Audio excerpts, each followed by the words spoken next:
Even 40 years prior, she was known as the goddess Ahem. That's my thoughts on the 4th episode of World's Finest Assassin Gets Reincarnated in the World. We got Tart's backstory, which is great. So let's jump right into it. Opening this episode, Lou is now 10 years old. They're going to a festival. They kind of talk about how the economy around there is really good. They're taking care of the people. The people have plenty of harvest. They're doing a lot of things to preserve food. And apparently his stew is doing very well. And he's got the attention of a lot of the girls in the area. But as a sideline, Lou is trying to look for somebody that has a mana capacity. He talks about the fact that he constantly is searching crowds, looking for somebody that has a mana potential, only ends up finding some old man. But he's looking for somebody that can be an assistant of him that will have a mana capacity that he can train. And lo and behold, something is in the works. As we find out separately from him, that a girl named Tart, yay Tart, is currently in the area or in the region because she has fled from her current home, which is a neighboring region that is doing very poorly.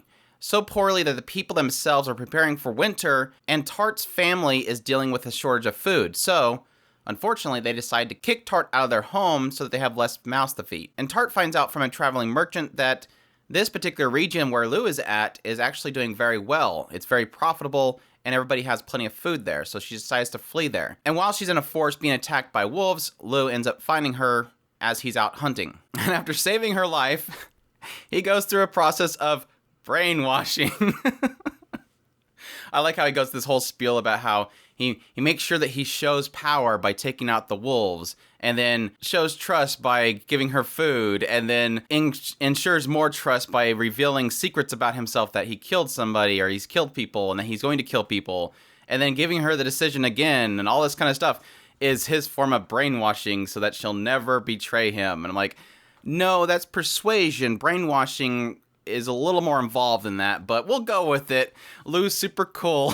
He knows how to brainwash somebody. But this is cool because following this, we pretty much get this whole sequence where he's bringing her into the home.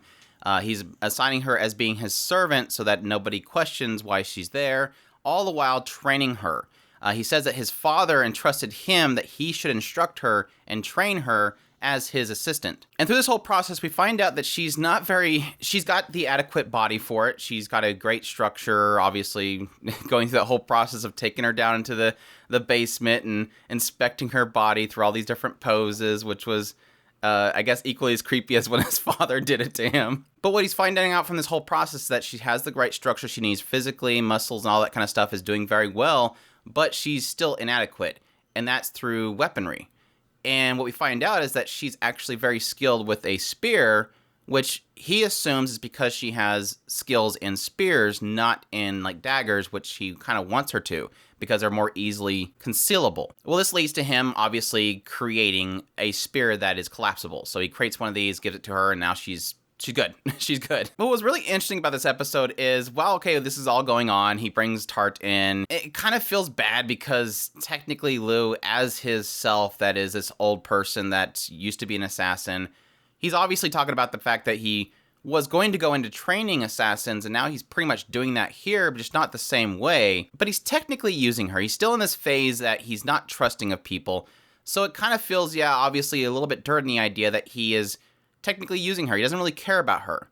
I think he ended up eventually gaining a trust and a bond with Dia, but he's not quite there with Tart yet. So hopefully that changes over time. I'm pretty sure it will, but for now it feels kind of wrong. But what's funny is on the side of all this happening, we find out about what I'm assuming they're insinuating in the story right now is the person that essentially ruined the neighboring country.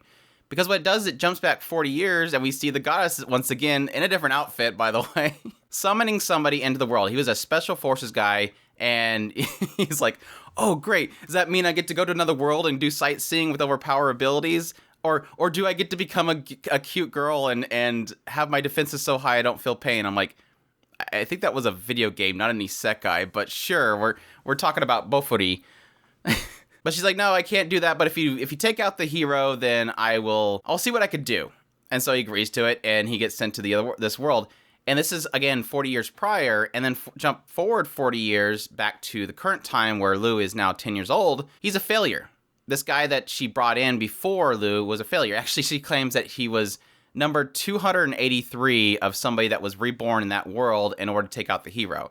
And obviously, this guy is a failure because now 40 years later, now Lu is 10 years old. She's checking in on him, and he is a lazy noble. He became a NEET. She's like, went from being special forces to being a NEET. And yeah, she's looking in on him, and he's talking about, well, I guess the only person I'm letting down is that goddess. And I'm assuming because shortly before this, Lu said something about the neighboring country having a failure of a leader who is very greedy, is insinuating that this guy that was Isekai, that was a special forces person, is of that neighboring country that Tart came from, which I thought was kind of interesting to throw that out on the side of everything else. Yeah, then we get a jump forward 2 more years. Now Lu is 12 years old. Obviously, Tart, like I said, is fully filled out, and she's doing much better. He's training her, gets her the spear. That's where we kind of leave it. So yeah, overall, I thought this was a solid episode. Great introduction to Tart. Really did feel for her kind of being kicked out of her family just for the sake of food. Again, a little bit on the whole brainwashing thing. I don't really necessarily think it's that easy, but it definitely puts her in a position that she would obviously not want to turn against Lu because she had nothing before. Now she has something. She has a stable place she can be. She's comfortable there. I thought it was funny that she went from being obviously very skinny and not really endowed to really endowed after 2 years. She definitely filled out, but it was cool nonetheless. And to get this perspective that technically she's a spearman, not a dagger user, is interesting. That they played off the idea that she probably didn't have the skill aptitude for daggers. Tart also mentioned that she had a dream that the goddess told her to come there or something like that. So it does imply technically that the goddess, Ahem, has been working in the background to kind of make sure that he has what he needs in order to be successful. Obviously, he's turning out to be a much better candidate than this other guy was, but being able to kind of shuffle in people to kind of support him is interesting. I'm curious if there's obviously another girl that's in the introduction. I'm sure that probably she will be kind of moved in as well. But also interesting to know that there's at least 283 other isekais that came to this world for the sake of taking out the hero. So the goddess has been busy. And there's obviously at least 283 other people that are in this world that I would assume are failures.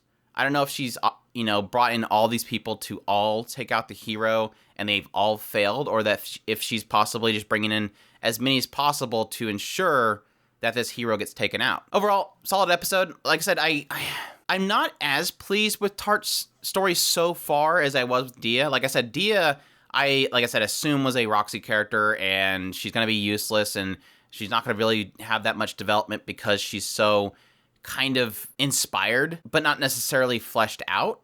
But they turned that around with their episode, having them experiment with each other, seeing Dia's excitement for what she was doing. I don't quite have that with Tart yet. I have a solid introduction of her. Felt bad for her. Obviously, seeing that she's in this situation, she's much better off. But I don't really have that moment yet to really get her character and her experience with Lu, or at least their relationship, really solidified. So far, like I said, it's Tart being healthy now and becoming an assassin, and Lu using her and brainwashing her. Not so much to see what kind of character she will have and how the two of them will interact with each other going forward. But yeah, that's my thoughts on episode 4 of The World's Finest Assassin Gets Reincarnated into Another World. I hope you guys enjoyed this video. If you did, leave a like down below, comment, let me know if you love the episode, subscribe if you haven't already, share this video if you can, support us on Patreon if you can. We definitely appreciate everybody that does. And if you want to, there's a tip button in the description where you can support us directly. And y'all take care.